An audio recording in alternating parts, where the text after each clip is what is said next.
masters almost surely have a plan. There's clearly maybe something there beyond the realm of man. Until we've thoroughly tested every last close-chested view. Find the more you think you know, the less you really do. Where would we be without THC? We know they're lying to us, just don't know to what degree. Where would we be without THC? The Higherside Chat Show. Greg Carlwood and Company.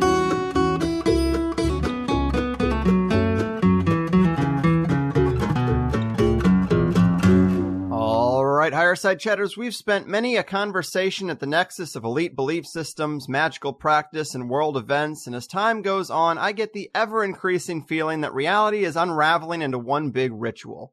And something seems to have lit a fire under the asses of the esoteric elite, because urgency seems to be the name of the game when you're living within a small window of time in which Michael Bloomberg is unveiling a restored Temple of Mithras in London, NASA warns of an interstellar scout from afar and launches a balloon of bacteria during a solar eclipse, Rockefeller Plaza undergoes some new major construction complete with, quote, circular portals, Amazon launches a VR division called Sumerian, and of course human hybridization and do-it-yourself gene manipulation is being pushed as all the rage. Well, this is all just the tip of the iceberg because it's getting harder to find any major news story where you can't suss out some cryptic references to Babylon, Egypt, or the stars above, and few people know this as intimately as my personal favorite sage of synchromysticism, Chris Knowles. As you might remember, Chris and I recorded a show just a few months back that detailed his work into the Song of the Siren saga, which tells the tale of the oracle Elizabeth Fraser and the prophecies of doom laid out in her strange and rhythmic singing, from her own lover, Jeff Buckley, being prophetically drowned in the Wolf River, to a tapestry of terror and death that seems to have ensnared Heath Ledger, Chris Cornell, Chester Bennington, and as we'll get into today, it doesn't seem like the Siren is done collecting the trophies she vowed to claim in songs channeled long ago. It's a whirlwind of connections that leaves one wondering if someone isn't asleep at the wheel of the simulation because the weird dial has just been turned up way too high.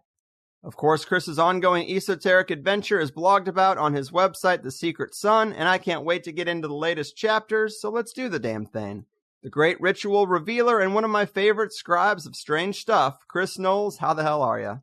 I'm good. Glad to be here. Always glad to be here.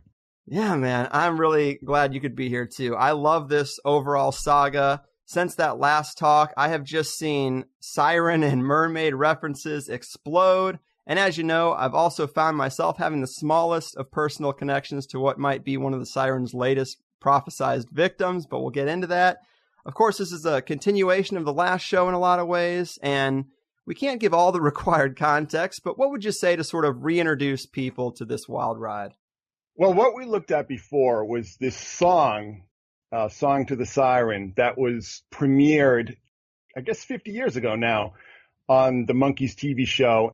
First premiered in the context of aliens and MK Ultra and marijuana, of course, marijuana being the great liberator, and sort of spiraled through history up into the early 80s and then on into the 90s. And what happened is that it was channeled, and I think that's the only word that you can actually use is channeled, by a Scottish singer with a troubled past and a very curious biography, who eventually entered into a romance with the son of the man who co-wrote Song to the Siren and embarked on a very tempestuous and passionate love affair that ended with him, as you mentioned before, drowning in the Wolf River Lagoon in Memphis. That's the barest of elevator pitches there. I mean, the level of detail here is so extensive and so deep and so obsessive, really, that it really makes you begin to question what exactly are we living in? Are we living in? You know, it's funny because I was thinking about this show last night and I was thinking about talking to you, and I was just lying in bed thinking, I was like, are we really in some kind of simulation? I mean, are we living in a simulation and don't realize it? And the funny thing is about that is that last night's X-Files episode was kind of based on that premise. I was really kind of thinking about that. And it's like, would you know the difference if you were living in a simulation? And is this like some sort of signal emanating from afar that, it's time to wake up to the simulation? I'll give people some background because I don't think I really expressed this the last time we spoke.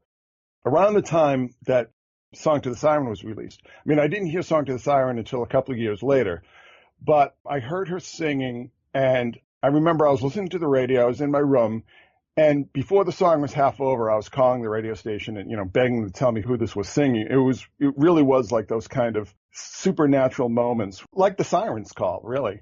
So I got into a couple of the records, but at the time I was really into punk rock and hardcore and metal and all this kind of stuff. And I was like, that's not really my thing. They're a little too arty, a little too, hairstyle for me. But then a couple of years later, I'd sort of gone through the punk rock thing. And then, punk rock started getting really negative, and there was a lot of like really dark energies emanating around that scene. So I sort of broke away from that, and I started getting into a lot of late 60s stuff. I was listening to a lot of like Grateful Dead and Jefferson Airplane and stuff. And I started playing music, and I met the singer from Queens.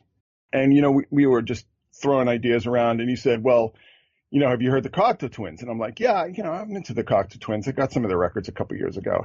And he's like, all right, no, you haven't heard the Cocteau Twins. So he made me a tape, and it just blew the top of my head off. I was like, this isn't music. This is like some sort of signal. This is some signal from some other dimension. It's like a harbinger. It sounds ridiculous in context today, but you have to understand this is over 30 years ago. And I was just like, what am I listening to? This isn't music. This is like something else. And if you go online, you'll see this meme where it's referred to as otherworldly, from another reality. I mean, all this kind of language. And you saw a lot of this language at the time.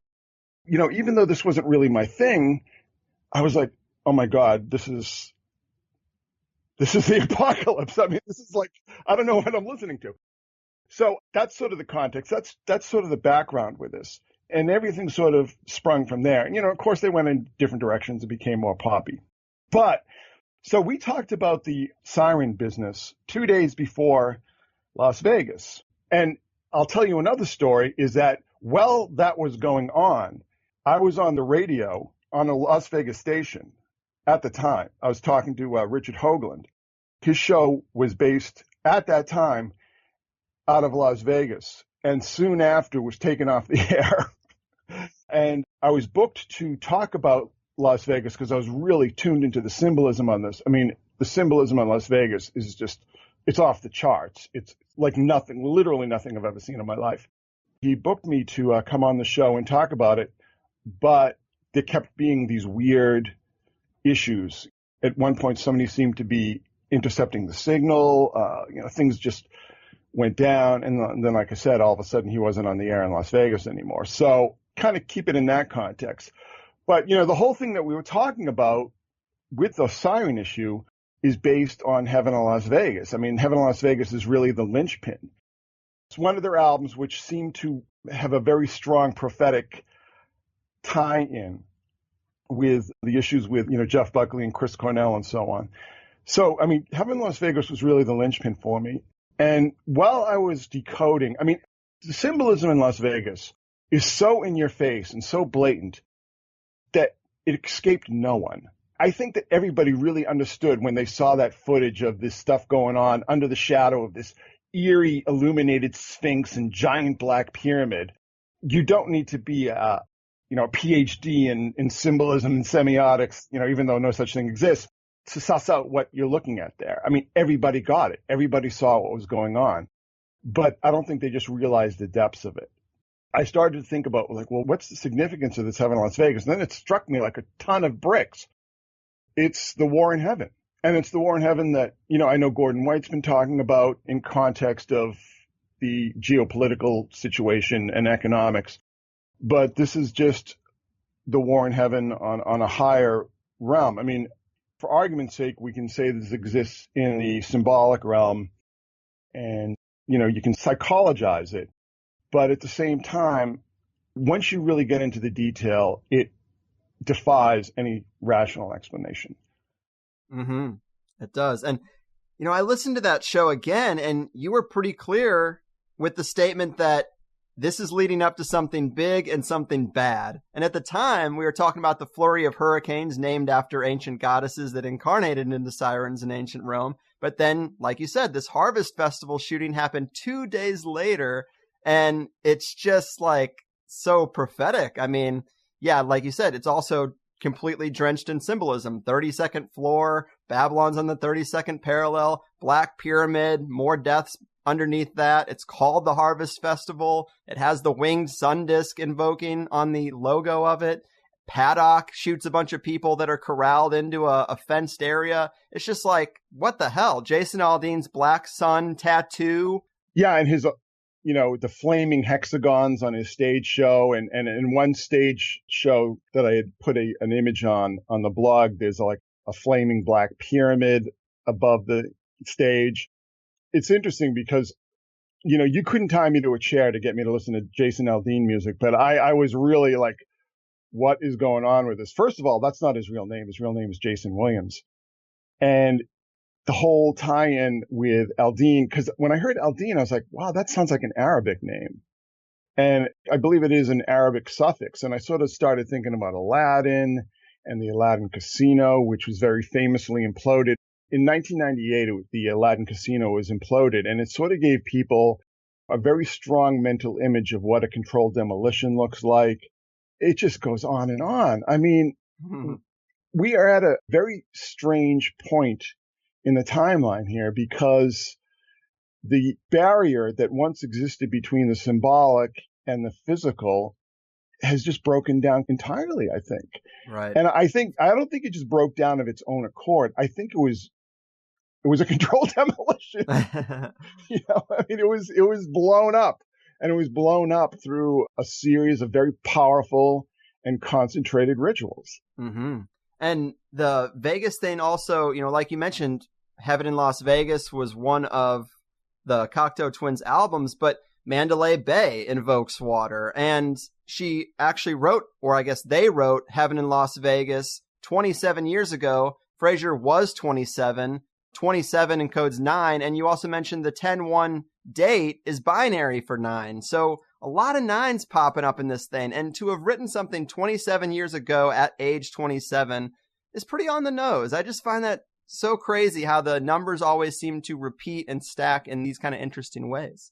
Well, that ties into the whole idea of the 27 Club that you hear about with these rock star deaths. Right. So there's that tie in there. So there's just, like I said, the walls of demarcation they're not crumbling, they've crumbled.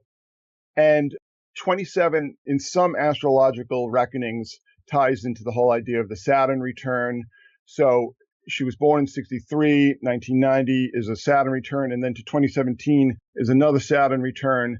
And then, we talked about this whole bizarre appearance she made at Royal Albert Hall in London during the summer of 2017. So there's definitely something going on with the numerology. And, again, 27 is 9 times 9 times 9. And 27 years from the date of the Las Vegas shootings. And this is very important because 27 years from that date is the occultation of Regulus by Venus. And there seems to be an enormous amount of emphasis being placed on this celestial event. Gordon seems to think that it's some sort of Luciferian or Lucifer symbolism, where Venus is the morning star and it occults the king. Regulus has been tied to, King David, for instance, and to Jesus throughout history. So we have this whole symbolism, this on the nose, October 1st, like you said, the binary, the 9 times 9 times 9. So what we're seeing here is that, the birth of Elizabeth Fraser, 63 to 1990, Heaven in Las Vegas, that's 9 times 9 times 9, to the Las Vegas shootings, that's 9 times 9 times 9, and then to this occultation of Regulus that seems to have, an enormous amount of importance. And I'll tell you why I believe it has an enormous amount of importance, because you hear all this talk about the singularity and when man and machine merge and all this kind of thing. They say that is going to happen. You can look this up yourself. The date they cite for the singularity, for this apotheosis, is 2045, which is right after, October 2044. There obviously seems to be a great deal of esoteric occult, maybe even satanic expectation attached to this date of the occultation of Regulus. Now, and the interesting thing about Regulus is that Regulus kind of shows up throughout the year. I mean, you mentioned the Great American Eclipse, which sort of cut the continental United States in half. The only star that was visible during the eclipse was Regulus. So Regulus seems to be of high symbolic resonance and importance in all this, as do the issue with 9s and 27s. I mean, everything.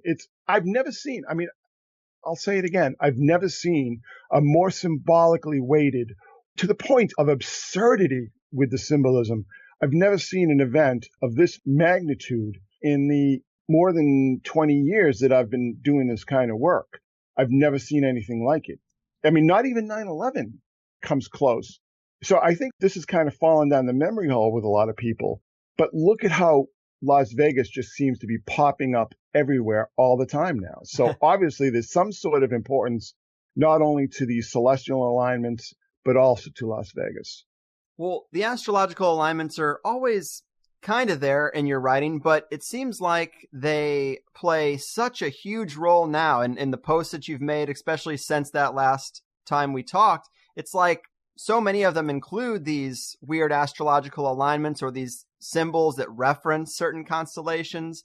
And I guess I would ask, how big an aspect of the secret religion is that? It's clearly pretty key. Well, I mean, you've read Starships, right? Yeah. Not to keep citing Gordon here, but yeah, I mean, I think star magic is absolutely integral, absolutely central to this. And it's interesting because it's not something that I paid a great deal of attention to in the past, but I was kind of forced to after this. It's everywhere. It's encoded the more you look. And I'm sort of a beginner at this, but I'm very visually oriented. So I started looking at maps of the constellations and I started to see it. I started to see how these symbolic journeys from one constellation to another seem to be popping up this past year. You know, you've heard about the 923 situation. I think that is extraordinarily key. You don't have to look at it in a biblical context at all. I mean, I see it as a go signal. If you look at the alignment on September 23rd, everything just, the storeroom was emptied. You know, they emptied all the cabinets and just started throwing everything at us after that alignment. And for people who aren't familiar, you're talking about this past year, the Virgo, Leo, Jupiter, Moon alignment, right?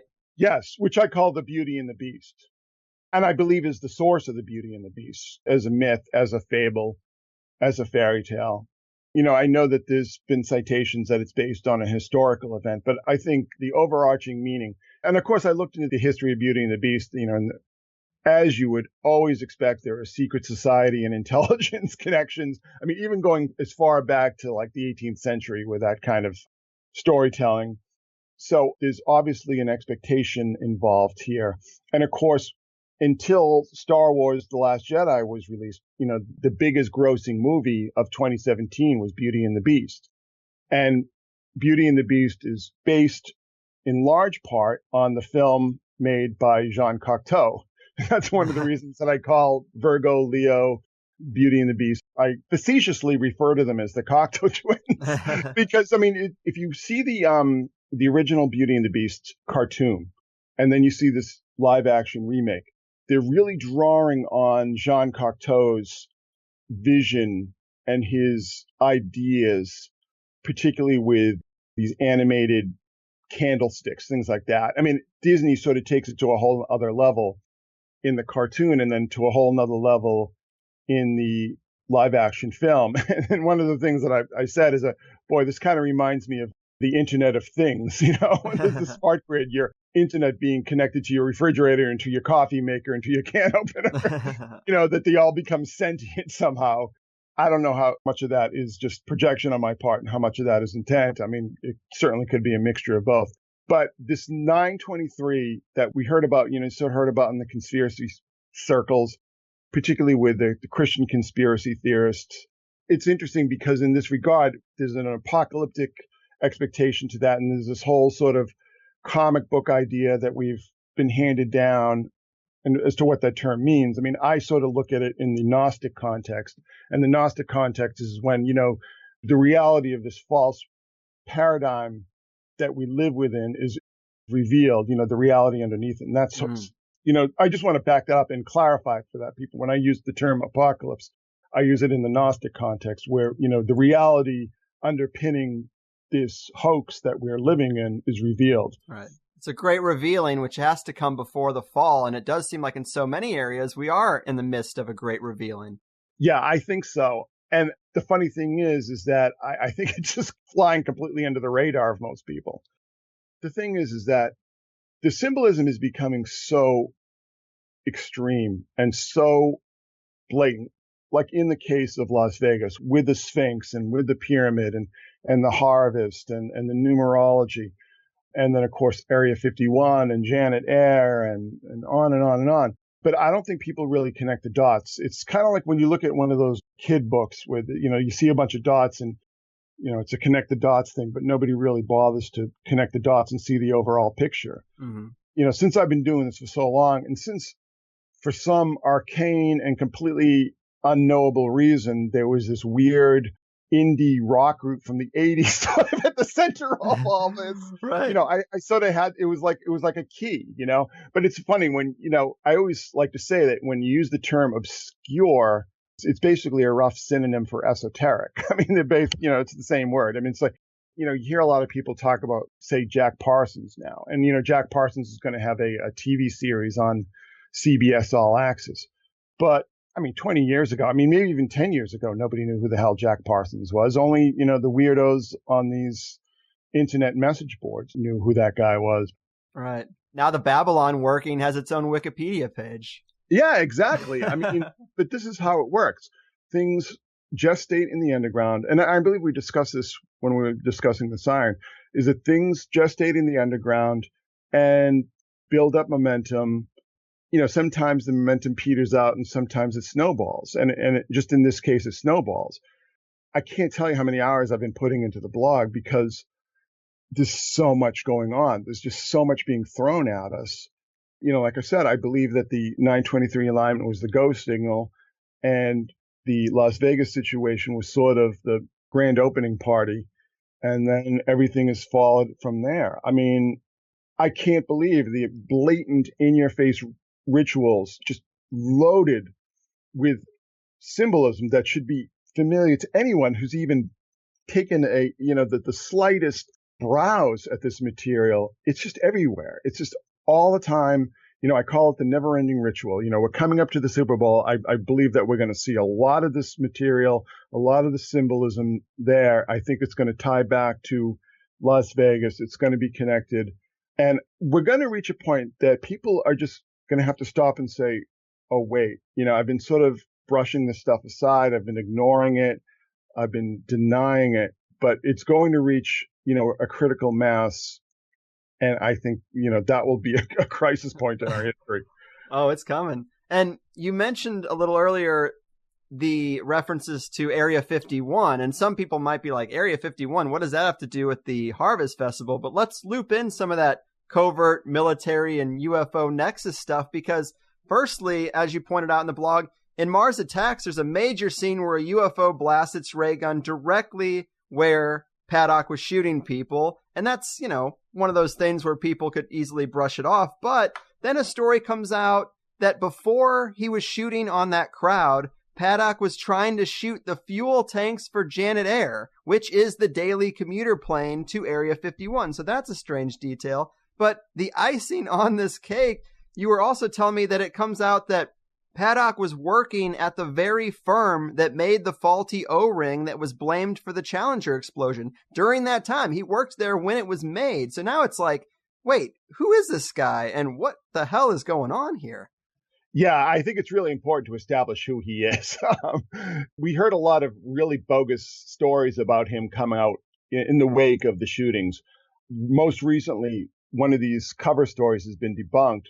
And that's that he refused housekeeping. And that's how a rather frail and not particularly healthy 64-year-old man was able to smuggle up what amounts to an arsenal for a small-sized army regiment up to his hotel room, hide it from staff, hide it from the hidden cameras that are all over these hotels, hide it from housekeeping, on and on and on. This cover story is just so absurd. It makes absolutely no sense. A 64-year-old millionaire just flipped out and decided to shoot up a music festival. Yeah, I mean, of course. I mean, that happens all the time. You know, we're just so used to that by now. I think we've become numb to it. It's absurd. It's ridiculous. The entire story that they're telling is a lie. It's a deliberate lie. Everybody knows it. I mean, even the media eventually caught on to it and just sort of dropped the story entirely.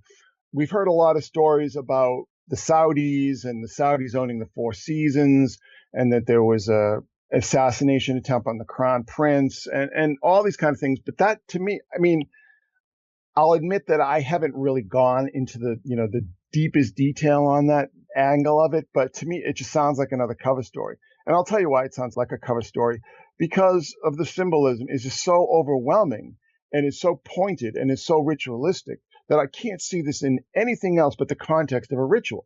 I'll give you a great example, and I know, I'll circle back to Paddock in just a moment, but around the time in the wake of Las Vegas, the strange story came out that Boris Johnson, the foreign minister of Great Britain, was at a Buddhist temple in Myanmar, and he created sort of a stir, sort of an international incident when he began reciting verses from Rudyard Kipling's The Road to Mandalay. Okay, so this came out in the wake of Las Vegas, and you would think, well, maybe, he's sort of making reference to that either subconsciously or not. Well, then it turns out that actually happened in January. It didn't happen in the wake of the shootings. It happened in January, but the news didn't come out until after the shootings. Right. They wanted the association to be made. Exactly. I mean, it almost feels like mocking that he knew, he was in Myanmar, which is with a real Mandalay, and it's not on a bay, by the way. It's pretty landlocked. He was in Myanmar with a real Mandalay, and he's reciting this verse, but the story, just by dint of sheer coincidence, doesn't happen to come out until after the shootings. So it's just, come on. I mean, just stop. It's just like, that's what I'm saying. It's like, I'm very detail oriented. I'm actually kind of obsessive because I have major OCD. So I can't let go. When I get this sort of whiff, this odor in the air of some kind of ritualism or some kind of nefarious esotericism, nefarious strand of esotericism at work here, I can't let go of it. I physically can't let go of it. Well, one of those crazy details, if people are like not really getting the connection to Elizabeth Fraser, like, yeah, she wrote an album called Heaven or Las Vegas. I mean, that's a pretty loose connection. But in my notes here, it says Paddock arrived in Las Vegas on 8/17, which is the same day that album was released in 1999, which is, again, 9 times 9 times 9 years. I mean, this is on the day, 27 years. Yeah, it was actually 9/17. It was September 17th. Oh, 9/17. Yeah. Yeah, that's a long time to be hanging out before shooting. Yeah, I mean, so then, the story behind Paddock starts to emerge. And what we see is that his father was a bank robber, quote unquote. I mean, we can't really go into detail on everything because there's so much detail to go through. But I went through, and people can go on the blog and see what I looked into with this guy. It's clear that this guy was a federal informant. He escaped from federal prison and somehow evaded capture, even though he was running a bingo parlor, and even though the local government and local police were trying to get this guy arrested, he was able to get a driver's license. I mean, this guy's a fugitive. The U.S. Marshals aren't really known for letting people just run amok, particularly in a public setting like that. So this guy was an obvious. Mm-hmm. He was obviously on the pad. Now, the son, Stephen Paddock, the patsy here, he had worked for the federal government his entire working life. Every line item on his resume is for the federal government, and specifically for the defense industry, for the Pentagon. He also worked for the IRS. And then he worked for NASA contractors. He worked for Martin Marietta. And, you made mention of the fact that he was working for Morton Thiokol during the time that the O-ring that Thiokol produced was blamed for the Challenger disaster in 1986. January 1986, 2 weeks after the first Cocteau Twins album was released in the United States. But that's just another weird sort of signal. But this guy, Paddock, is so hinky. The fact that he listed his occupation as gambler is absurd. Right. Unless he's playing like major tournaments, you don't make money. That's not your income. Playing video poker is not the way you make money. Those machines are set up so the house always wins. The whole entire story really points to the obvious fact, and I think a lot of people, even the mainstream media, are clued into this, that this guy was a gun runner, he was selling arms illegally, and he was using the gambling to launder the money. Mm-hmm. And I think that anybody who's looked, even with the most superficial intent at the story, understands exactly who this guy was. So what was going on with the shootings and all the rest of it, it's all cover, it's all nonsense. Some people believe it's because of this situation with the Saudis, what we've seen recently with the arrests of all these princes. I mean, I don't know thousands of princes in Saudi Arabia, and they're all sort of gangsters. I mean, it's just basically a giant crime family. The sort of house cleaning in Saudi Arabia, and the fact that they own the Four Seasons. But the other thing that I mentioned in regards to the ritualism here is that all the properties that this stuff went down, I mean, Mandalay Bay, Luxor, and Las Vegas Village are all owned by MGM. Okay? And what's the connection here? This all started for me. I mean, all of this started for me when Chris Cornell dies. Where does he die? At the MGM in Detroit, right? Mm-hmm. Chris Cornell owned a restaurant in Paris that was literally across the street from the front door of the Four Seasons Hotel in Paris. And then you have the Four Seasons that is somehow on the rooftop of Mandalay Bay, right? So there's this weird connection, MGM, Four Seasons, Las Vegas, Heaven of Las Vegas. I mean, it just literally never ends. And every day something either significant or trivial pops up in regard to all this. So it's just like, I don't think anybody with a brain believes the cover story that a 64-year-old accountant decided to just flip his lid and shoot up a bunch of people at a music festival. Nobody believes that. No. But I'm not exactly sure that I believe the cover story either. Mm-hmm. And man, there's so many things to get to, but another little string that I just found mind-blowing was that along the lines of these weird Paddock connections, you've uncovered other connections between the major deaths we talked about last time and NASA. And we know most of what NASA does is just ritual with carefully selected dates of importance, and I'm sure you could say the same for ritual sacrifice, but the commonalities would be that Chris Cornell's death is the same day as the famous blue marble photo. Chester Bennington's death was the same day that the lunar module Eagle supposedly landed on the moon, and according to the official history, NASA was founded on, wait for it, 10/1. Yeah. I mean, what the fuck? Yeah. See, this is exactly what I'm saying. And 10/1, again, is the day of the occultation of Regulus. So I believe that these things can be charted out way in advance. And I don't think it's a coincidence that October 1st was chosen for NASA's birthday, because I think they were looking towards this occultation of Regulus, because it has some grand symbolic importance to them. And that was also in 1959, which is 58 years before the shootings. There were 58 victims plus one with Paddock, which makes 59. There you go. I mean, Paddock was born, according to what we saw, what was released, he was born on April 9th, which is 4/9. In 4/9, that was the selection of the Mercury 7 astronauts. So there's obviously a significance attached to 4/9.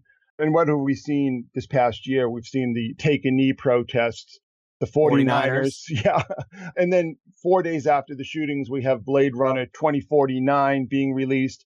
That takes place in Las Vegas. I mean, I understand people like to be skeptical. I understand people like to have some sort of distance between their rational thoughts and sort of their symbolic or esoteric indulgences. But it just gets to the point here that the level of detail is so extensive and so obsessive that it just wears you down. You can't look at this event. I mean, you could fill encyclopedias with the symbolism that's surrounding all of this. You can't look at it and think it's anything but what your tells you that it is, Right. I mean, all the stuff with the dates.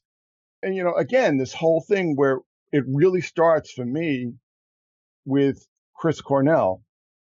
And like you mentioned, the Apollo 10, the big blue marble, that image that the flat earthers are always so incensed about, and then ends with the birth of NASA. It's almost like a reverse time situation.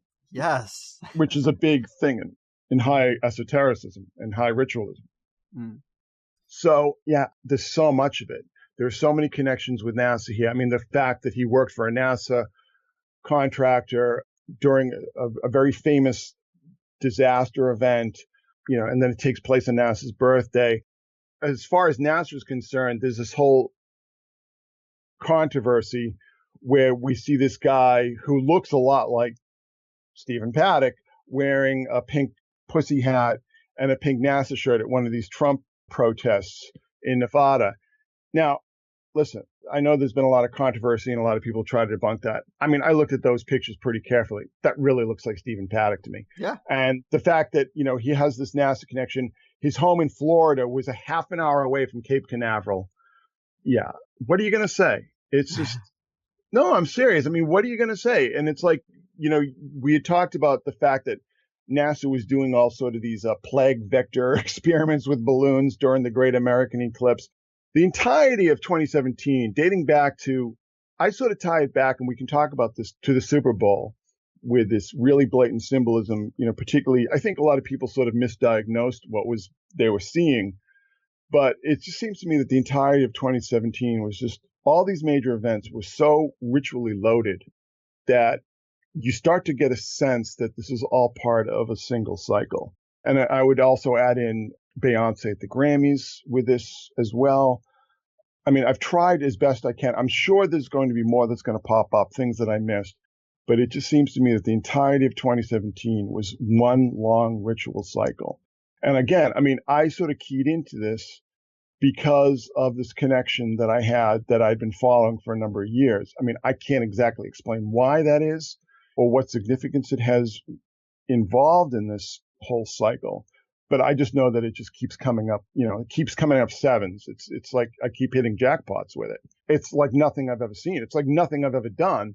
And like I said, I've been doing this for 20 years or so. So, yeah, I mean, it's quite validating for sure. And, let me ask you this, while we're kind of talking about the space programs in Vegas, what would you say about the recent Pentagon quote unquote disclosure? And of course, Tom DeLonge having dozens of photos online of him rocking Freemason symbols and now being the front man for some deep state UFO reveal and buddy with John Podesta. I mean, these are strange times. Oh, yeah. Oh, and don't forget that he did his little presentation 10 days after the shootings in Las Vegas. You had that Podesta tweet 9 days. So there's our 9 again. There's our ritual 9. Podesta tweeted about this 9 days after Las Vegas. And then the next day we have this big presentation with all these CIA and Pentagon and Lockheed Martin and Hal Puthoff. I mean, come on, I mean, it's like, really? That was a coincidence somehow.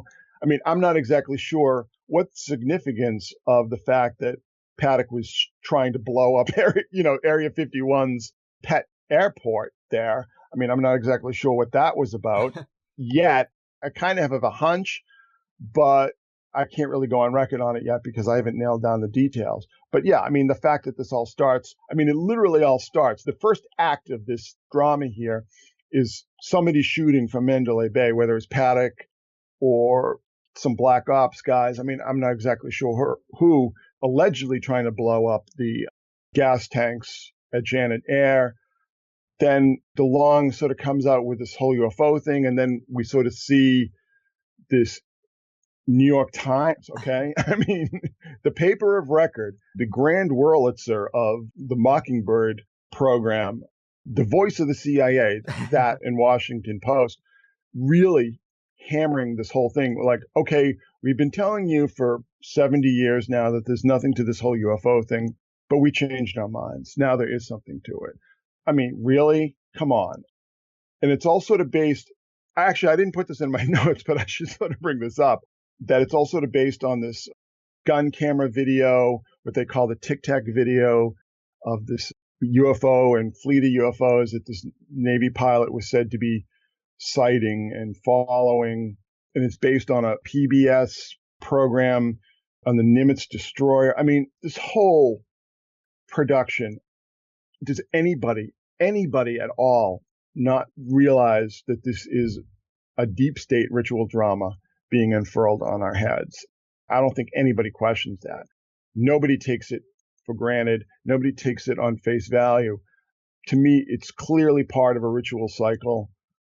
And the fact that there is this tie-in with Paddock involved in this, and there are other details. Like, I don't want to hit people with too many details because there's so many details and they go so deep, but there's a connection between Paddock and DeLong and Operation Paperclip and so on and so forth. Just go to the blog. You'll see it all because it's a visual thing. You have to see it. But there is a lot of symbolism attached with DeLong. I mean, DeLong's father was an oil company executive. Mark Hoppus's father designed missiles for the Navy. Right. You know, I mean, these guys have been groomed since they were 12 years old.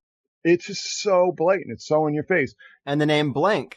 Oh, but yeah, we'll get to that in a second. But after DeLong leaves Blink-182, he forms Angels and Airwaves. Ford sponsors them. You know, the Ford Motor Company sponsors them. I mean, really? He likes to present himself as just a sort of, hey, I'm just a punk rock guy from the suburbs, just skateboarding around. And I hit it big by sheer coincidence, by just dumb luck. I became, a multimillionaire. Yeah, come on. Once you look under the surface with so many of these things, it all becomes apparent. Who is groomed, who is chosen. The story that we hear about people like Lady Gaga and Mark Zuckerberg and Sergey Brin all attached to this, what they call Geek Camp, which is basically just a grooming program run out of Johns Hopkins. Johns Hopkins was deeply involved in MK Ultra, Duke University. I mean, all these kind of things. We're sold these rags to riches little fantasies in the media, but they're never based in fact. And in the case of Tom DeLong, he has swam in deep state waters since before he was born, because the oil company that his father was an executive for was the Malaysian State Oil Company. Add that up. How is a guy from the suburbs of San Diego become the VP of the Malaysian state, Malaysia, Muslim country in the South Pacific? I mean, how does that happen? Come on. It adds up and it adds up.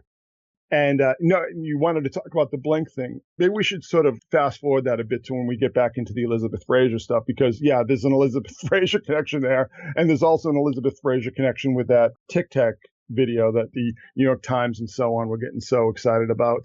We had talked before we started recording that I'm starting to think that there's a cult around this woman. Right. And maybe we can sort of, when we add up that little laundry list, we can put that stuff in there. Yeah, Absolutely. But there is an Elizabeth Fraser connection with Blink. I mean, it just, come on. It just never ends. So the only other little thing I wanted to throw in there about the recent Pentagon disclosure thing is, of course, Harry Reid is right in the center of this thing, and apparently these files and these reports are all going to Bigelow, who lives 10 miles north of Vegas.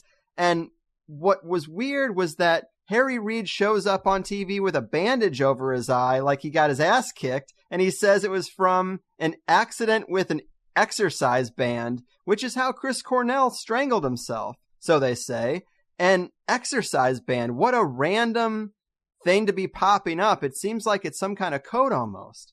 Yeah, it does feel like it's some kind of code. And Harry Reid said that he was exercising in his bathroom. Who the fuck exercises in their bathroom? Nobody does. It's insane. Right. Particularly like an 80-year-old man does not exercise in his bathroom. It's crazy. So much room to stretch bands in your bathroom. Yeah, exactly. Well, some people have pretty big bathrooms, particularly a guy like Harry Reid. True. But, this ties into the fact that everything that we've been seeing in the wake of the shootings in Las Vegas all seems to tie back to what I call the Vega, the Star Vega, which seems to have immense importance in this whole ritual understanding here. Bob Bigelow, UFO disclosure, Las Vegas. Bob Bigelow's, Bigelow Aerospace is literally right up the boulevard there from downtown Las Vegas. Harry Reid, Nevada. The flying joint, as I like to call it, that came in and, Oumuamua, which means advanced scout in place of an invasion in Hawaiian. I believe that they've sort of changed the timeline and changed the story on this. But when that first appeared, they said it came from the direction of Vega. Yep. I'm not exactly sure how they thought that. And then sort of the coup de grace in this ritual cycle, a story that I think a lot of people might have even ignored, but this whole thing where American Doll comes out with a new, what they call, the girl of 2018, and it's Daniela Vega, and she's an astronaut, and this whole thing is premiered in this very ritualistic fashion on Good Morning America. I mean, I don't understand how just the marketing of a doll becomes such a major news story. But if you just do a news search on Daniela Vega and American Doll or American Girl dolls, you won't believe how important this seems to be to a lot of people. But, the name Luciana Vega, I sort of decoded that as Anno-Lucis. And Anno-Lucis is the way that the Freemasons, they add 4,000 to what the current year is. So this would be, I guess, Anno-Lucis 6018. Anno-Lucis, Luciana, and also Lucifer Lucis. Mm-hmm. I mean, Luciana is the feminine diminutive of Lucis, light, Lucis trust, Lucifer. Oh God. I mean, it's either the walls of reality have just entirely broken down because these ritual magicians have just been hammering at them for the past 70 years, or I am in a coma and this is all just like a weird dream that I'm having. It's kind of 50-50 at this point. Right. It's coin flip. And of course, right now is the Consumer Electronics Expo that's taking place in Las Vegas. The other day, we saw a blackout at 11 o'clock. They said shortly after 11, I think it was probably at 11:03. So we get that 33. So there was a blackout at the Consumer Electronics Expo, which is a huge deal. I mean, it's enormous. It's like, take the San Diego Comic-Con and multiply it times 50. And that's what the Consumer Electronics Expo is in Vegas. So this is a huge deal. This is a huge event. There's going to be a major artificial intelligence expo in Las Vegas. I mean, everything seems to be pointing to Las Vegas for some reason. And then, there's a connection with Area 51 and again with Bigelow Airspace. It's like it's all seems to be coalescing in this little patch in the middle of the desert. So again, this is just another reason that I can absolutely not regard that, the Harvest 91 festival as anything else but entirely ritualistic. And if anybody has any problems with that, please go to the blog, click on the Las Vegas link, and just look at the reams and reams and reams of data, all from mainstream news sources, by the way. I'm not going to like Your Newswire, Neon Nettle, and InfoWars to get my information on this. It's all culled from mainstream news sources because you don't need to look at those sites anymore. You understand what I'm saying? You don't need to look at davidike.com or InfoWars or Skywatch TV because everything now is out in the open. It's just that people don't know what they're looking at. Yeah. Oh, I so agree, man. And if we're going to transition back to Fraser and the Fraser cult, one criticism, actually the only criticism that I got from the last show is comments of people saying that Elizabeth Fraser's weird eyes are the result of drugs, not spirits. And personally, I don't see those two things as mutually exclusive. In fact, I think they're very complementary even. But, you gave me a lot of extra details about her childhood, and so many prominent artists seem to pay homage to her in their work, or there's pictures of them long ago wearing Cocteau Twins t-shirts and stuff. So it seems like a certain nexus of people have picked up on this, like you've said, and they definitely try to tack onto it for their own artistic exploits, I guess. Yeah, it's really strange. I don't understand it. But one thing that I would like to sort of back to this significance of Beauty and the Beast is Beauty and the Beast, of course, starts Emma Watson, who is familiar to us as Hermione from the Harry Potter films. Now, Emma Watson was in a film in 2012 called Perks of Being a Wallflower. And the whole linchpin of Perks of Being a Wallflower was this Cocteau Twins song called Pearly Dewdrops Drop. And, I actually put a video clip of her talking about this song. She'll know that, her life is set when she hears the song and somebody comes up to her. It's this whole thing but the guy who wrote and directed that film and wrote the novel that it's based on also wrote the screenplay for Beauty and the Beast. So the biggest movie of the past year until the release of Return of the Jedi. I mean, this Beauty and the Beast film grossed $500 million in the United States alone, has this very strong and very direct connection, not only to, Elizabeth Fraser and the Cocteau Twins, but to this very highly significant, highly loaded song called Pearly Dewdrops Drops. And I can explain this in a bit, but really has the same meaning as Heaven in Las Vegas. It's a referral to, the fallen angels, to the war in heaven between, Michael and Lucifer. And this might sound completely off the beaten track to a lot of people, but once you start to look at the evidence, you see it. And again, this whole thing, Beauty and the Beast, the Revelation 12 alignment. I look at the book of Revelation a little bit differently than a lot of other people do. When I look at the book of Revelation, what I'm seeing is numerology and astrology. And in the cases of chapters like 12, what I'm seeing, you can look at this on a star map, is that it's a journey backwards through the constellations from Leo to Aquarius. There's a straight line right across the ecliptic. The dragon there are a number of serpent constellations, Hydra, Draco, serpents that are connected to this. In the book of Revelation, she's given the wings of an eagle. That's Aquila. The dragon tries to drown her with water. That's Aquarius. Once you understand, once you start looking at star maps and you start looking at the constellations, you really start to understand that it's all stellar. It's all star magic. It's all very high initiate star magic. Now, we talked about the Siren and Tim Buckley and Jeff Buckley and, the significance of the name Buckley meaning shepherd boy. Now, if you look at the star map, conjoined with this Leo Virgo alignment, which of course happens all the time, but the 923 alignment is planets and the moon lining up, within this alignment. Just to the north of that is Boötes, and Boötes is the shepherd. So clearly all these ancient myths that I was looking at in regards to Inanna and Ishtar and Astarte and all these gods, who sort of eventually evolve into the Siren and all have these shepherd boy consorts, it's star magic. It's the conjunction of Virgo and Boötes. Now, I'm not exactly sure what the meaning is to all these people, but when I looked at the characters in the Disney Beauty and the Beast films, I'm like, oh my God, this all lines up with these constellations along Virgo and Leo. But then the way the story progresses, for instance, when Gaston battles the beast, that's the war in heaven between Orion, the hunter, and Taurus. See what I'm saying here? Yeah, I love that post. Yeah, I couldn't believe it because, so I started looking at these characters like Lumiere and Cogsworth and Mrs. Potts and, even the little chair thing, the little footrest with the two tails. I mean, that's basically Comet Berenice and the Canis constellations. A lot of it is very highly visual. For instance, with Lumiere, you'd think, well, what's the connection of Cancer to the crab? Well, it's the shape of the constellation. Same thing in regards to Cogsworth and the constellation known as Sextans.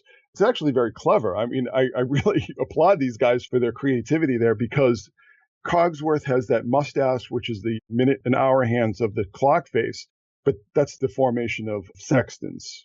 And all these things are connected to these, again, this Virgo and Leo. And it seems to be just very highly significant and also Orion. But there's also this weird conjunction where, I don't understand it. I'm not well versed in this lore as much as many people are, and I don't really understand the significance of it. But there's also the issue of Vega, which is in the constellation of Lyra. And Lyra is Orpheus's harp, which was given to him by Apollo, so there's a connection to Apollo.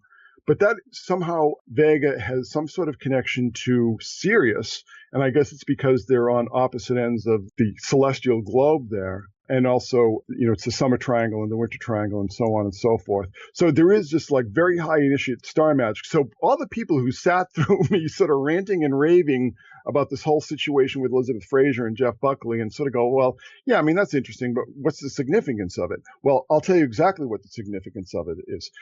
It's somehow connected in ways that I can't explain and don't understand to this very highly charged expectation that somehow has to do with Leo, Boötes, maybe Hydra or Draco, take your pick, and Leo, just the way these constellations seem to be the focus of so much attention going back millennia. The fact that we see this in the book of Revelation, in a chapter which you can just spell out, soup to nuts, is a voyage to the constellations. There's some esoteric secret society, deep occult meaning to all this that we have yet to parse. But I think soon enough we'll understand it. But just the fact that it's all connecting to this, what was the biggest movie of 2017, this highly loaded, highly ritualistic year, is that synchronicity? Is that coincidence? Is that happenstance? Absolutely not. I'm not exactly sure how the pieces fit together. All I can say is that, the pieces of the puzzle here, there's a few pieces missing. But once we get those pieces, we will understand, hopefully, exactly what is going on to us, around us, and, maybe start to understand what this false reality paradigm that we're living in is all about. Right. But anyway, well, yeah, so you wanted to talk about Elizabeth Fraser. Well, I was going to say about the movies then, it was only usurped by a movie made by the same company, another movie made by Disney, the Star Wars one. And Disney's been a company obsessed with stars and magic from the very beginning. And you mentioned Pearly Dewdrops Drop. And it's like, if you were channeling an entity that wanted to poetically describe and reference that fallen angels mating with those fair earth women, that whole chapter, if you wanted to reference that, Pearly Dewdrops Dropping sounds a lot like semen from the sky. Yes, yeah, it does. Well, you just got to say it. It really does. Yeah, it really does. And this is interesting because I made reference to this with Elizabeth Fraser believed, and she said so at the time that the single was released, that she believed that she was somehow channeling, her lyrics and her melodies, and she didn't really understand where they came from. And she made reference to this woman, this very, at the time was sort of well known, this British housewife who would claim that she was channeling the ghosts of all these famous composers. And she actually produced like symphonies she claimed were literally ghost written by them. So in this regards, this whole idea of the Pearly Dewdrops is really, I think it's very highly symbolically loaded. And I believe that, the chorus to the song is about 2017. That's a very bold claim, but I'll just back it up a bit here. So Pearly Dewdrops, I believe, is a reference to the pearly gates of Revelation, and that's Revelation 2:1:2:1. So that's the inverse of this 9:23 alignment, which is Revelation 12:1:2. So there's a numerological sort of inversion involved here. But the dewdrops, the dewdrop sounds like, oh, it's charming, and some people think it's about candy and so on and so forth. Dewdrops, if you look in the Old Testament, dewdrops appears again and again and again, and it has to do with blessings from heaven. The dew falling from heaven, the dewdrops. Just do a search at a place like Bible Gateway or whatever online resource that you prefer, and you'll see this show up several different times, particularly in the Old Testament.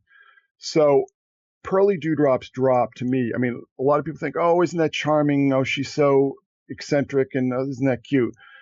They're not listening to the way she's singing, where she doesn't seem to be very happy about the Pearly Dewdrops Drops. And they don't know the lyrics because the lyrics are kind of hard to parse. I actually listened to the song.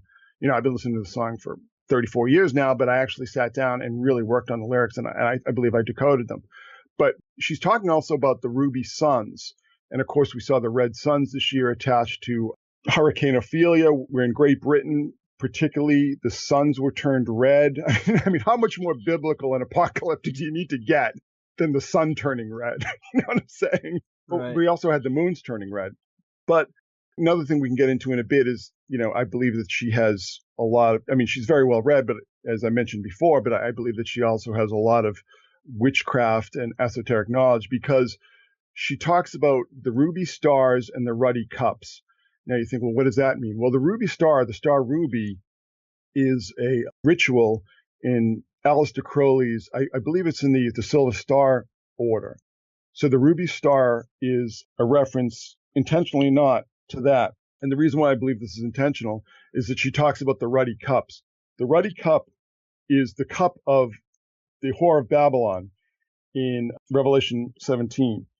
I have a lot of reason to believe that she was very directly referencing biblical symbolism at this point in time. There's other songs that she was doing so as well. So I believe that what she's talking about is the cup of abominations, drunk on the blood of saints, all that really phenomenal poetic language that we read, particularly in the King James version of Revelation. So, the first line of the song is ruby stars are ruddy. Ruddy in some regards means it's red. So she's saying red stars are red. That doesn't make any sense, right? I mean, it's silly. If you put that in the context of her later lyrics where they seem to be just constructing words at random and constructing words out of other words and so on and so forth, you think, well, I guess that makes sense. I mean, she's spouting nonsense. So ruby stars are ruddy. It's a pearly dewdrops drop. Now, I'm telling you, I just got chills because I realized what she's saying here is that, the sun turns red, the Whore of Babylon arrives, and the fallen angels. It's all the same. Yeah. It's like, so, I mean, you can look at it in the context of just like wordplay, but I really don't believe that that's what's going on. And I'll tell you exactly why I don't believe that's what's going on. Because not only do we have this connection to Beauty and the Beast and the 923 alignment, and again, if this sounds all just completely insane to people, please just go to the blog. I methodically spell it out over and over again. You'll see it visually in front of your eyes. It's very easy to understand. This whole idea of the fallen angels, when you go to the YouTube and watch the video, and in particular watch the official video, just go to YouTube, type in Cocteau Twins, Pearly Dewdrops Drop, official video. So the official video starts with a close-up of the archangels. And it's interesting because this was shot in a chapel in a very famous sanitarium or, mental institution in England. So it starts with the archangels, but just immediately you see a waterfall superimposed over it. So what's the significance there? I mean, angels falling. It's just like it's right there in front of your eyes. If you think that I'm just sort of imagining things, just go watch the video. You will see the archangels, and then you'll see a waterfall superimposed over them. It's the pearly dewdrops drops to the fallen angels. And then it's sort of, you see fire, sticks being burned. And that's a whole other kettle of fish with Tampa, because Tampa means burning sticks. And we saw a lot of strange things going on in Tampa this past year as well.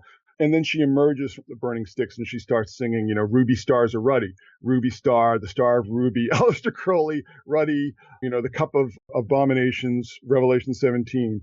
So it's like, oh my God, like this is not a cute little song that everyone thinks it is. So then the lyrics to the chorus go, it's interesting here because she alternates between singing ruby suns and ruby stars, and then sometimes she's doubling because the lyrics are like double, triple, quadruple tracked. So she's saying ruby stars and ruddy cups, rose the pearly dewdrops drops. Now, this is very important. Rose the pearly dewdrops drops. So the pearly drops rose, and then it's 'tis the lucky penny penny that binds the pearly to their souls. Now, I'm telling you, I'm getting chills again because I'm just thinking of all the information that I've been collating connected to all this. So it's ruby suns and ruddy cups. So again, it's that the suns turn red, the Whore of Babylon returns, the fallen angels rise, and then people are then, they either sell their souls or somehow possessed by the fallen angels. Yeah. And you think, oh my God, that's what she's saying. It's like, oh, shoot. Oh, it's just, but when you watch the video, you'll think, oh, this is just, her walking to a church and she's singing these little charming nonsense lyrics. That's not what's going on at all. She's singing about the fallen angels returning to heaven. Right. Now, the lucky penny penny is very interesting to me because I was like, well, okay, a penny. What's the significance of penny? And then I looked up the new design or the recent design for the British penny. And if you look on the flip side of, the reverse of the British penny, you see this cropped out version of the British standard flag, which has, these lion standards, sort of archaic medieval imagery. But it has this cropped image of a lion's chest, and then it has a cropped image of the harp. I believe it's the Welsh lion and the Irish harp. Now, what's the significance of that? Well, that cropped out lion part, that's where Regulus, we talked about Regulus and the occultation of Regulus. That's where Regulus is located in the constellation. And that part that you see on the British penny of the lion corresponds to what's called the sickle in Leo. And what's the sickle? The sickle is harvest. Okay, You following me here? And then the harp is lyra. It's the lyre. And if you do the research on this, it's pretty apparent that the harp that we see, like particularly in the old Irish flag, is actually a reference to Lyra, to the constellation, that it had some sort of significance even back then. So it's Lyra and Regulus, but it's, particularly it's the area of Lyra, the region of Lyra that corresponds to Vega. So it's basically the penny, the British penny, the lucky penny that she's singing about is Vega. It's some sort of conjunction. I don't understand it. I'm not familiar enough with the star lore to explain it, but it's something to do with some sort of conjunction between Vega, heaven of Las Vegas, and Regulus. And Regulus, of course, is kingship attached to Jesus Christ and to King David. This symbolism is all very arcane and it's very hard to parse. And you really need somebody who's like got really severe OCD to sort through it, like me, but it's all there.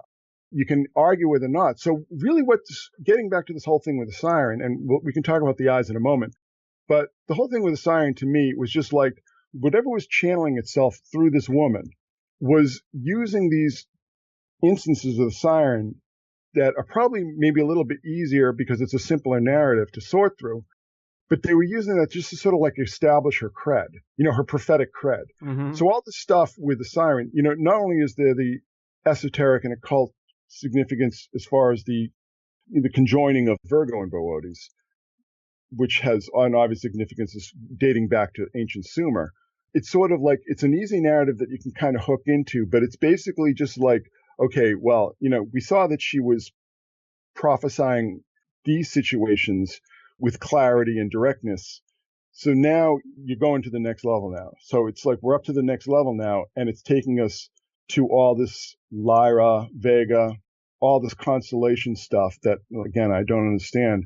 But it's just, this is going to be the defining issue on an esoteric level of our time. I really believe that. And that's why I think that even if people just sort of look at Las Vegas in a parapolitical or conspiratorial context, and I understand that, and I'm not arguing that those elements might not be there. They might not be tacked on to that as well. But to me, this is really about the next phase of the big plan has kicked in. That sounds like a really bold claim, and I'm sure a lot of people have made it and fallen flat on their face. But it's like I bolster all this with information culled from mainstream sources, from Wikipedia, on and on and on and on. It's just that I'm just sort of connecting the dots in a way that some people haven't. But I'm telling you, it just keeps piling on and on and on, and it's almost gets to the point that the stuff becomes predictable. That we're going to see. When you mentioned the Star Wars movie, Las Vegas is referenced in The Next Jedi because, and a lot of people have been complaining on this online that for some reason there's this interlude on the planet Canto Bight, which is a casino planet. Yeah. You know what I mean? So it's like, it starts off with Beauty and the Beast, Pearly drops and ends up with Las Vegas. So the two biggest movies of 2017 are basically Pearly drops in Heaven at Las Vegas. Heaven, Star Wars. Coming from the same source. Yeah. So I have no idea. I can't explain why this stuff exists, why whatever force is driving this chose this rather obscure singer from the 80s, from, like a arty new wave band to express itself through. And I'm not saying that it's only, there are probably other things going on out there that I'm not tuned into because I'm not familiar with the history and I'm not familiar with the context. I'm sure there are other things that other people will be zooming in on that will be prophesying all this. But I'm just telling you, this is what I happen to zoom in on. And I realize, again, as with the siren, this all sounds completely insane. But look at when we talked about the Siren, look what happened 2 days afterwards, and then look what's going on with all the Siren and mermaid stuff that we're seeing everywhere. Just two big stories in two major news outlets, the Independent and the Guardian, just pushing the Siren thing. I mean, this mermaid thing. I mean, they're just pushing it and pushing it and pushing it. If you do it, again, do a news search on mermaids, they're dumping this stuff on our heads. Oh, yeah. You know what I mean? And I said so several months ago that the Siren thing is going to be one of the archetypal dominants of this new age that we've entered into. And you can't escape it. And that show Siren still hasn't come on.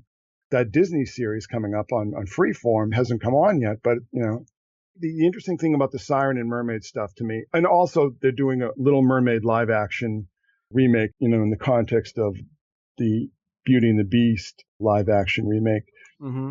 So, I mean, Little Mermaid Mania has only just begun, but it very much seems like top down to me because, we've seen how these sort of cultural fads and memes cycle through, they cycle through. I mean, people will be all interested in mermaids and so on and so forth. And then they'll get sick of it because it's overdone. People may be sick of it for all I know, but they're still pushing it and they're still pushing it hard, Agreed, man. Agreed. And we are definitely going into overtime here, but on the subject of claiming trophies, and earlier you talked about a shepherd boy, another shepherd boy I wanted to talk about before we got out of here is Little Peep, because I got to take a second here to say that I've been doing this show for a long time, and listeners should know that I am not one to try to inject myself into a story in any way. But in the past year, a weird thing has been happening where touring musicians will just email me and offer me a chance to come to their shows for free and hang out when they're in San Diego because they like the show. I'm very appreciative, but it is sort of random. And this happened with someone associated with the artist Little Peep. This emo rapper who has parents out of Harvard and cryptic tattoos all over his body and face looks like MK Ultra shit through and through. But I got an invite to come hang out when he was here on October 9th, within 10 days of the Vegas shooting, right in between our recording of the last show and its release. But I passed on it because I was busy. And then a month later, he died from a bad batch of drugs that he took from a fan. In fact, his dead body was shown on Snapchat or Instagram or some shit. And again, this was right in the window of time that we were talking about Elizabeth Fraser, and I mentioned it to you thinking, well, this is kind of a weird guy, but there's no way Elizabeth Fraser called this one out. But she actually did, didn't she? Yes. Yeah. It's crazy. I had never heard of the guy before you turned me on to him. And I saw this story. I guess subconsciously I was thinking about Little Bo Peep, of course. Yeah. And Little Bo Peep is a very famous nursery rhyme about the shepherd who loses her sheep, or shepherdess, little girl who loses her sheep, and so on and so forth. And that was sort of like the first, I guess maybe the first inkling. But I was also thinking about the first song on the album Treasure. And Treasure is sort of the seminal album that came out in 1984 because the first song on the album is called Evo, but the original title of it was Peep Bo. And if you listen to the chorus, I mean, she is singing the lyrics to the chorus, but she's also, the background vocals are going peep, peep, peep, peep, peep, peep over and over again. And then after the second chorus, there's the bridge. And she yells out, 3 die now, 3 die now, 3 go into our body, 3 go into our body. And I was like, all right, you got to be friggin' kidding me. Because the first thing I thought was that Cornell, Bennington, and now this Little Peep. Okay, this sounds a little tenuous. But then I started sort of going over the dates and going over some of the details. And the album title is Come Over When You're Sober. That reminded me of Jeff Buckley's song on his first album called Lover You Should Come Over. I'm just sort of scrolling down here. And also, Peep Bo was released on November 1st, which was Little Peep's birthday. There it is. So the first song on that album is repeating the name Peep Peep over and over again before it talks about, 3 die now. So in this reckoning, he would be the third. But that November 1st birthday of his is actually the date of a number of releases of albums of theirs, including the Lullabies EP which we talked about in connection with Jeff Buckley's Shepherd Boy, Little Peep, Little Bo Peep, so on and so forth. And that has the songs with Alas Dies Laughing connected to this. And the cover art is the calla lily, which was associated with the siren, or in this case, Venus, but also associated with the premature deaths of young men. Little Peep recorded a song with a rapper called Antoine. Antoine is a huge Cocteau Twins fan. Actually has an article where he talks about his favorite Cocteau Twins songs, and talks about the band and so on and so forth. But I was really struck by that because of the dates. Oh, and also Little Peep was from Long Beach, New York, which is on Long Island. And if you go to the Wikipedia page of Long Beach and you see the city seal is the siren. Right. God, people. I mean, it just never ends. I mean, it literally never ends with this. Right. Also, when you told me about, not when he died, but when you told me about his death, there was actually a story that popped up in a number of news outlets that there were seahorses being found in the Thames. And the seahorses were found in between the area of the Royal Festival Hall, where Elizabeth Fraser performed her only solo performance of her career, and the Millennium Dome in Greenwich, where the 999 invocations of the Nephilim and the fallen angels and Genesis 6:4 took place in the year 2000. Again, if you're a little confused by this, just go to the post online about this, and it's stunning. But the fact that there's this bridge in the song, and I include the song and the video of the song in the post, where she just yells out, 3 die now. It's like, what the hell does that have to do with anything? 3 die now? Yeah. And, again, I believe that he was the third. And it's interesting, too, is that because it's almost like 3 generations. It's like Chris Cornell is my generation. He's part of grunge, came up in the 80s and so on.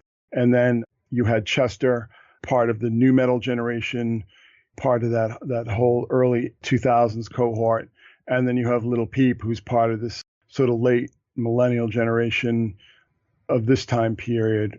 I think that's sort of fascinating that, it's like almost a trophy from each era is taken by this force of nature, and who, for some completely inexplicable reason, decided to channel itself through this very troubled young woman. Right. And just to reiterate, for people who think this connection is loose, this Ivo Bo Peep song is the first song on the first side of an album released on November 1st, and Bo Peep's birthday, or Little Peep's birthday, is November 1st. And then, again, you mentioned the city seal with Little Peep's hometown featuring the siren. It also features an obelisk, and it also features Poseidon. And to go back to the first death, Jeff Buckley, you talked about that when he died, it was Garland's Day in the UK, which is when offerings or sacrifices were made to Poseidon. So again, the water evoking this Poseidon entity.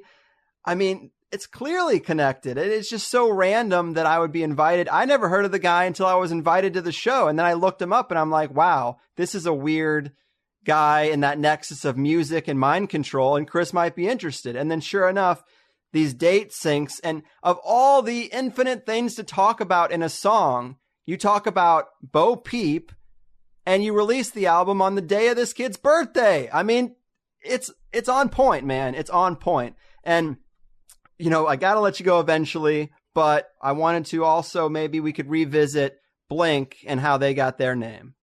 Yeah. So this whole CIA UFO disclosure, I've been sort of following this story, and Grant Cameron, for instance, believes that the CIA have sort of cut DeLonge out because DeLonge sort of put himself out there and kind of flopped quite badly. For instance, on the Joe Rogan show. Yeah. It was a PR disaster for this group. So he was sort of cut out of the loop. But Blink-182, I don't think a lot of people realize their original name was Blink, just, simply Blink. And when DeLonge talked about the band, he always referred to them as Blink. Their first album was Cheshire Cat and was released under the name Blink. But then they were sued by a band from Ireland who had the name first. And the name Blink of this band that sued Blink, that forced the name Blink-182, named the band after a Cocteau Twins song on Heaven in Las Vegas. And then we have the Las Vegas connection to the CIA UFO story with Bigelow and so on and so forth, and then Area 51. Again, there's a lot of stuff with DeLong that I didn't really go into, but that bears a lot more investigation on his end, particularly symbolically, but also this connection to Operation Paperclip as well. There's a lot to be told here. And just one thing that I wanted to mention as far as Bo Peep goes, if you've been to the blog and you've seen the stories on the Siren, there was this weird pattern where all these deaths took place south of a location called Fraser.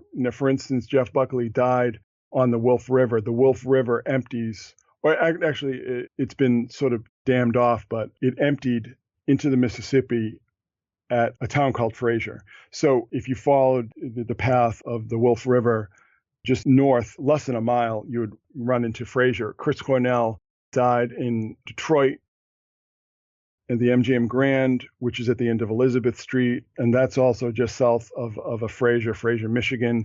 Chester Bennington had a house in Arizona that was just south of Fraser Fields. Little Peep died in Tucson, just south of not only where Chester Bennington lived, but south of Fraser Fields. We've discussed Heath Ledger and those connections. And then one of the things we didn't discuss was Chi Chiang of the Deftones. The Deftones had made the absolutely terrible choice of covering a song by the Cocteau Twins called Wax and Wane. It was on a B-Sides and Rarities album that they released. Wax and Wane is an incredibly disturbing song about Satanism and witchcraft and child abuse. And in my reckoning, I believe that this is part of this subconscious or maybe even semi-conscious sort of processing that she was doing at the time. But it was really the wrong song to cover. And there's a lot of dates and, all this kind of stuff. And again, just go to the blog, do a search on Deftones. You'll see the stories on that. But, he also died just south of a Fraser locality. And the interesting thing about it is that the further away you got from her inner circle, the weaker the sort of the Fraser signal got. So you had Jeff Buckley dying just south of Fraser, Tennessee, Chris Cornell dying south of Fraser, Michigan, but farther south. And then as you sort of work your way out into these other players in this drama, the signal again gets a little bit weaker, which to me is kind of specific and kind of speaks to a magical power at work. And I realize that sounds crazy, but again, just, go look up the evidence, which I, detail as best I can on the blog, and just look outside your window and just look at the siren and mermaid and, all the rest of it showing up everywhere. And, one of the things that we didn't really talk about, but I've been writing about a lot on the blog is this whole transgenics agenda, transgenics and CRISPR-Cas9. There are going to be human trials on CRISPR-Cas9 this year, or at least public trials. I believe that they've been doing this all along. I believe that we are a lot closer to anybody would want to know as far as creating human-animal hybrids. And, not just like these kind of things they've been doing as far as, organ harvesting and whatnot. I mean, I believe that we are going to be seeing chimeras being introduced to the public. I believe that that's what this mermaid stuff, which seems very top-down, which seems very almost, I don't want to necessarily say elite-driven, but it doesn't seem to me that there's this great clamor for mermaid stuff, with kids. I think that this is being driven, from the top. But I also believe that it's part of a process to condition us to accept transgenics. I realize it's a very extreme statement. I'm not necessarily given to extreme statements, no matter what people listening to this might believe. But I believe that we are rapidly being conditioned to accept chimeras. I believe that chimeras are much, much closer than people would ever want to suspect. It's very disturbing. But again, it's all part of this apocalyptic process.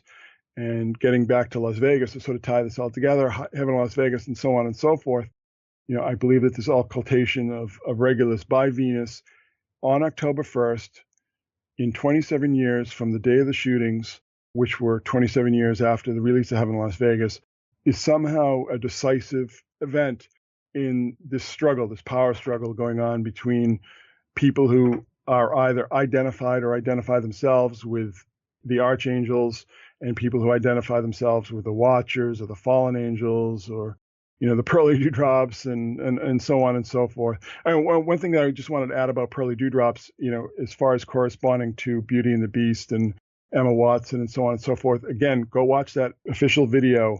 And at the 2:39 mark, 2 minutes and 39 seconds mark, Elizabeth Fraser lets loose with this just howl. It just comes out of nowhere. She just howls.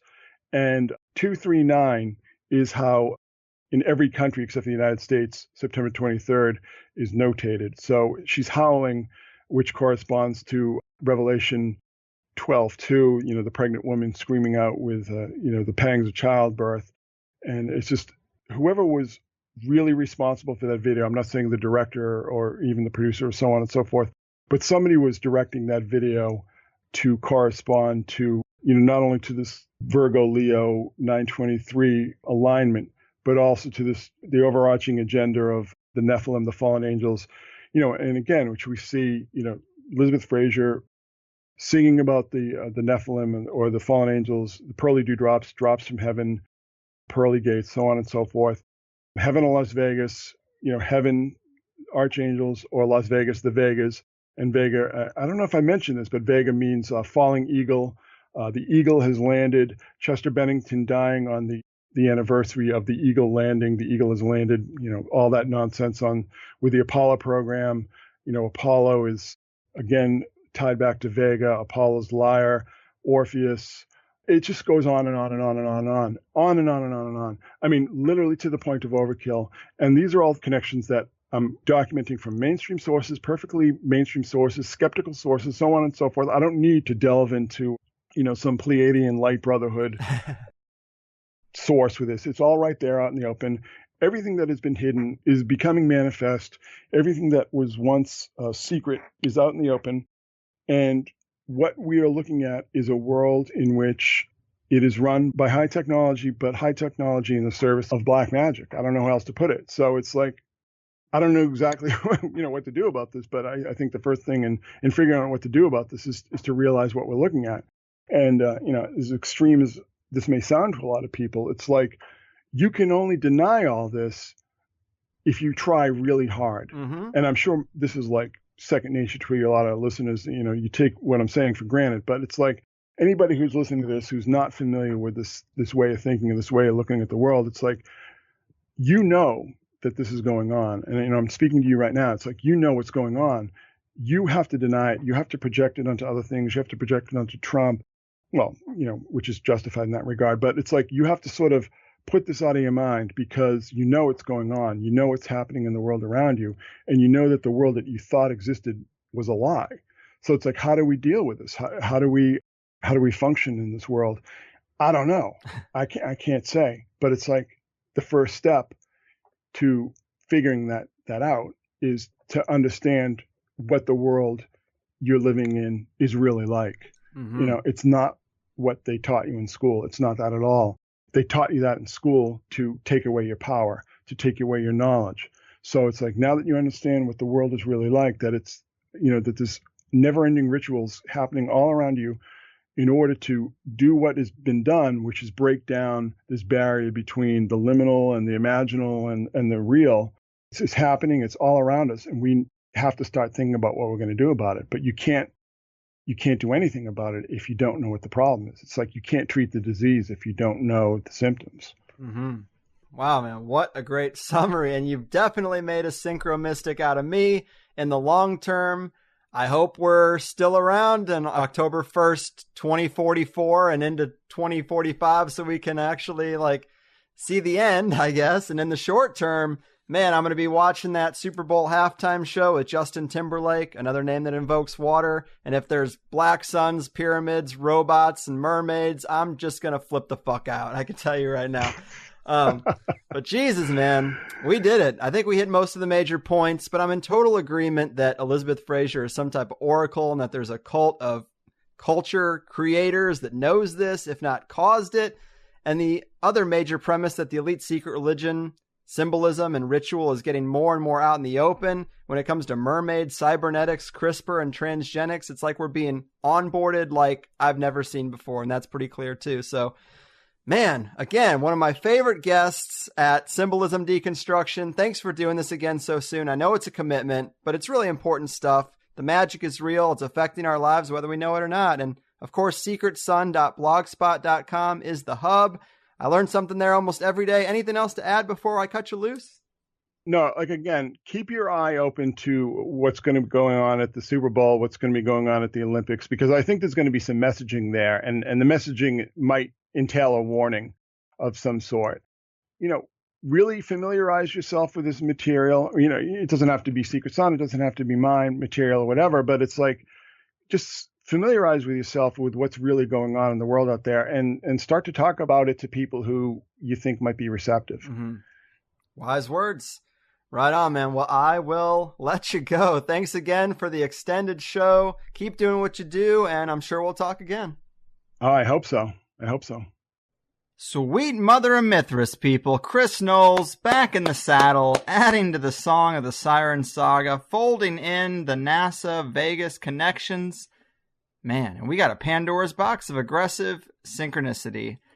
And I'll tell you, something is really up with the Tom DeLonge saga. I'm really glad Chris pointed out Blink's military-industrial ties. We hear the Dave McGowan stuff, and we think about these 60s rock stars as planted and connected. But a lot of times we don't take that program forward. I think a lot of people isolate that chapter, but it's not like it stopped. I wonder how many punk and emo bands I used to listen to have these same sort of connections. Was Dashboard Confessional cooked up in a deep state basement? Is Taking Back Sunday some Midwest suburban psyop? I'm sure so much of it is. If you have control of the gates, why let anyone through that doesn't serve some sort of purpose, knowingly or unknowingly? But I really think this Tom DeLonge stuff tanked because they're just so out of touch that they didn't realize how bad a frontman Tom would be for this. He's just not really relevant. And his character for Blink has never really been serious or highly intelligent. So it's just an odd choice. I'm not saying the guy's dumb, but he plays a slacker stoner in the context of the band. And as Chris said, that Rogan interview did not go well. And that podcast makes Joe like a modern-day Oprah for a different segment of people. If you get on there and it goes well, and you get Rogan approved, the audience is big enough that it really does change lives. And if you tank like Tom did by being overly vague or dodgy or repetitive or seeming too rehearsed, he doesn't like that either, it's not going to be good. And if you are part of an operation, I could see them pulling the plug on you. And the fact that his company, To The Stars, is basically just a crowdsourced media company, a millionaire, setting up a crowdsourced media company where he gets a salary of $100,000 a year, apparently. Today, people can see right through that kind of thing. I'm always annoyed by rich people doing fundraisers. So I honestly think they just sort of sidestepped him and then put out the Pentagon press release and sent out this other figurehead guy who goes and does the media rounds. But it is so wild how these stories all sort of bump up against each other. I know Chris throws out a lot of numbers and dates and connections, and sometimes it's hard to see every thread, or you might think a couple of the threads are a stretch, but it's about the totality of connections. And yeah, some are stronger than others. I think even if you just stick to the strongest links, it is pretty creepy. And I know we covered a ton of ground today. In fact, there were a couple things I think we might have even glossed over or forgot to revisit, but I had mentioned that major criticism about Elizabeth Fraser's eyes being because of drugs, not because of entities.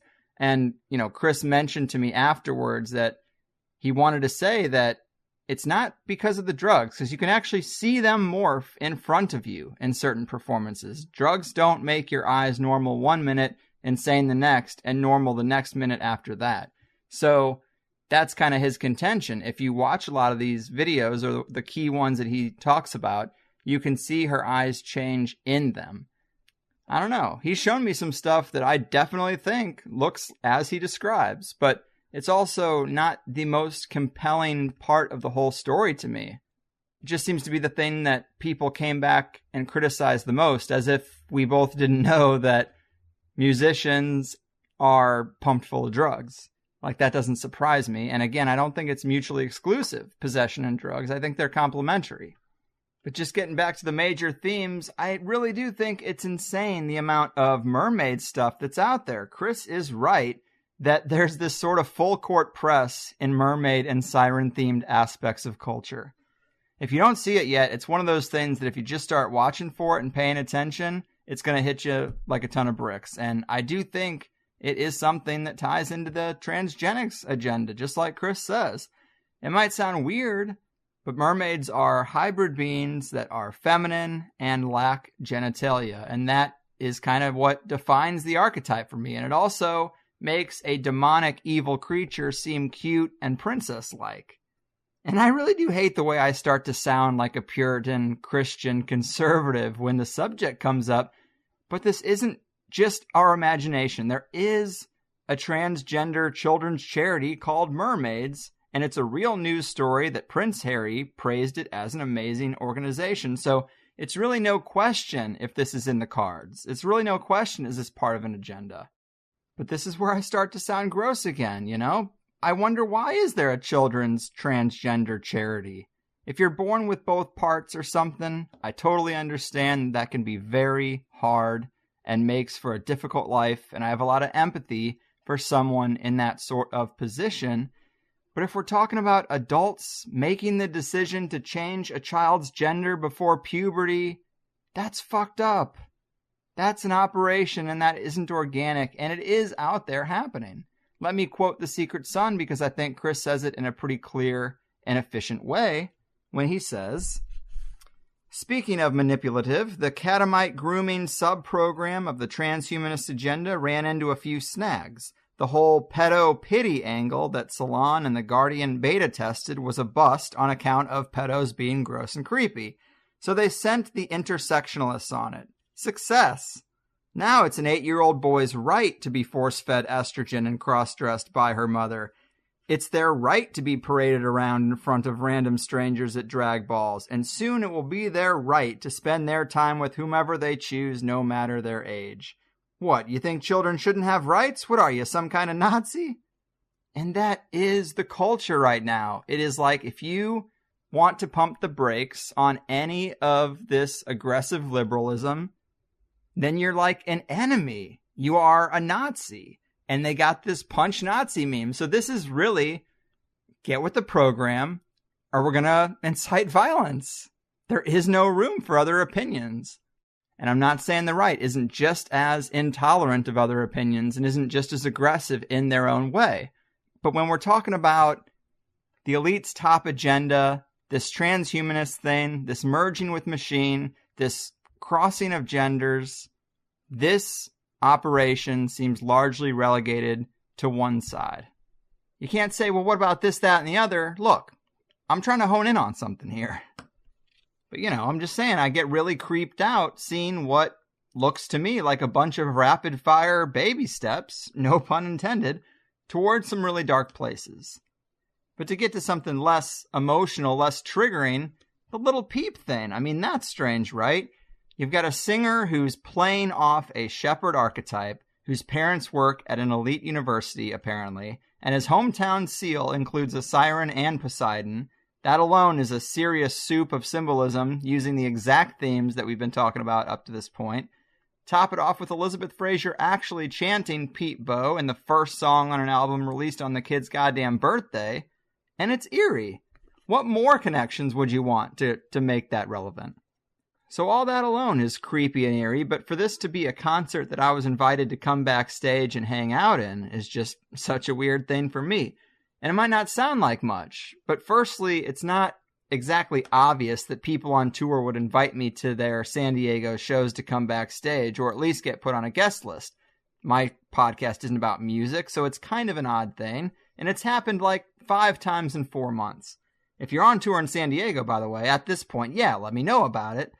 But I was unaware of Little Peep in general, and so when I was invited, I looked up some pictures, and Jesus Christ, I feel so sorry for the guy, because it just seems like he was chewed up and spit out of some kind of mind control machine. He's got cryptic tattoos all over his face, and clearly a serious drug addiction. So, of course, just because of his look, I mentioned it to Chris, and just said, hey, check out this guy. And then just a few weeks later, he dies of this drug overdose on tour. And then Chris goes back and finds all these connections, and I think they're pretty solid. Also, this connection between Paddock and NASA subcontractors and carrying out this event on NASA's birthday, that's a lot. And get ready, because the next episode of THC is with Gordon White, and man, does he give some added layers to that ritual. And that, combined with what Chris said, really just locked everything in place for me. You are going to love it. I'm psyched for you to hear it. See, Chris and Gordon are two of my favorites, and I wanted to make sure we kicked off the year with some of the best and major guests of THC past. Crow, of course, has always been a staple, but then Chris and Gordon back-to-back, and two more repeat guests that I've always enjoyed coming up. It's a beautiful thing. And then February, at this point, I think, is all new guests. So I have put some thought into the planning of the first 2 months. But anyway, I just thought this was a great follow-up from the last show we did with Chris. It pairs really nicely with the next show with Gordon. I know episodes have been slow to release in January, but I was pretty bedriddenly ill and had a ton of tech support emails to work through with the updates and the changes, but we are back to being in full swing. It's going to be a hell of a week and a half for THC with a lot of episodes coming out, and you should sign up for the Higherside Chats Plus if you haven't already. I keep it cheap, $5 a month for 5 shows, and today's was actually a bit longer than usual too. But anyway, in the extra time with Chris, we got into more examples of mermaid mania, details about the darkness surrounding Elizabeth Fraser's upbringing and hometown, the recent Siren ritual in Perth, that is a weird one, and a lot of other good stuff. So, consider it. And I'll see you soon with another episode. Your move, Vipers of Vegas, singing trophies of the Siren and Society's synchro sorcerers. Your fucking I won't take it, no I refuse. If it's alright, I'll keep my refuge. I've been scheming of bigger things and have to leave my old life behind. Gotta transfer to the inner earth. I built a box, built a hole, got a neat elevator. Going under, and now you'll find me in the bunker.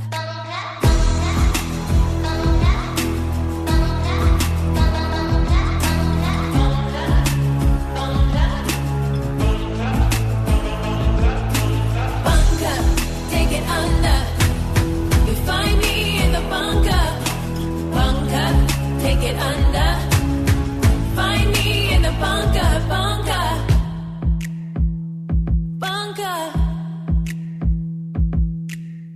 Yeah, they're laughing, alien classics, while they're scheming on the masses. Who do you think they are?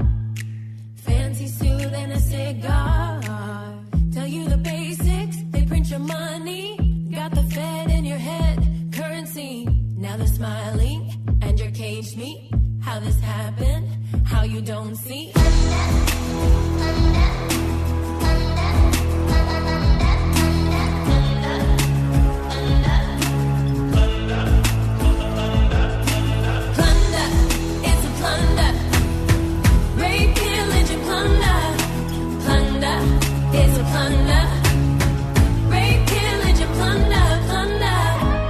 Plans are simple. The best protection of all is the special shelter built according to specifications of your local civil defense organization. The basement of any house or building will become a good improvised shelter if you block the windows with sandbags. If you don't have sandbags, just what can you do?